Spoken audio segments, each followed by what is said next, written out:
Operation Sindoor విషయంలో 3 రోజుల్లో అయితే ముగియలేదు అని చెప్తున్నారు ఆర్మీ చీఫ్.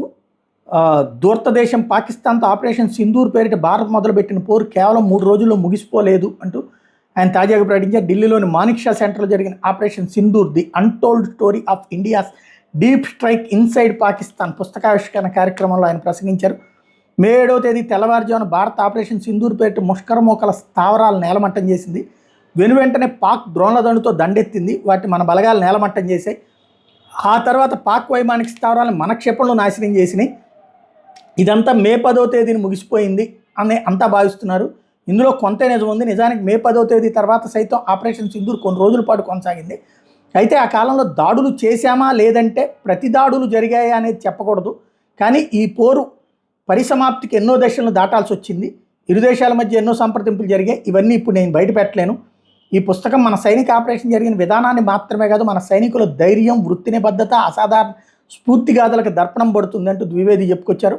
ఆపరేషన్ సింధూర్లో తన వంతుగా అద్వితీయ పాత్ర పోషించిన లెఫ్టినెంట్ జనరల్ దిల్లాన్ సేవలను మరువలేం. వాస్తవాధీన రకం వెంట యుద్ధం అంటూ వచ్చిందంటే దాని పరిణామాలు ఎలా ఉంటాయి, మన భావోద్వేగాలు ఎటుపోతున్నాయి, లాభ నష్టాలు ఇలాంటి బేరీజు వేసుకునే సమయం ఉండదు.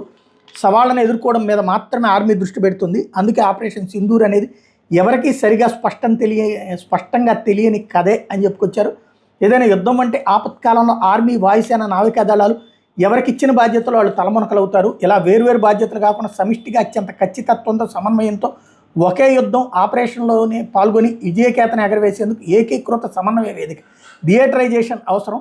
ఆర్మీ, ఎయిర్ ఫోర్స్, నేవీ శక్తి సామర్థ్యాల సమిష్టి కలయికగా థియేటరైజేషన్ చెప్పుకోవచ్చు. ఇది వీలైనంత త్వరగా ఆచరణ సాధ్యం కోసం ప్రయత్నిస్తున్నాం. ఇది ఎప్పుడు అందుబాటులోకి వస్తుందని నేను కూడా ఆత్రంగా వేచి చూస్తున్నాను. ఇందుకోసం కొన్ని విభాగాల విలీనం వంటివి అవసరం. ఇవి కానీ యుద్ధంలో విస్తృత స్థాయిలో వస్తే మరిన్ని ఏజెన్సీలను కలుపుకుని పోయి పనిచేయాల్సి ఉంటుంది. త్రివిధ దళాలకు తోడుగా BSF, ITBP, ISRO, civil defence, civil aviation, railway, NCC, కేంద్ర రాష్ట్ర ఉన్నతాధికారులతో సమన్వయంతో పనిచేయాల్సి ఉంటుంది. ఇలా అన్ని ఏజెన్సీలతో కలిసి పనిచేయడం ఒక్క థియేటరైజేషన్తోనే సాధ్యం. మారుతున్న అంతర్జాతీయ రాజకీయ పరిణామాలు, పొరుగు దేశాలతో పొంచి ఉన్న ముప్పు నేపథ్యంలో థియేటరైజేషన్ అనేది తప్పనిసరి అని ద్వివేది చెప్పుకొచ్చారు.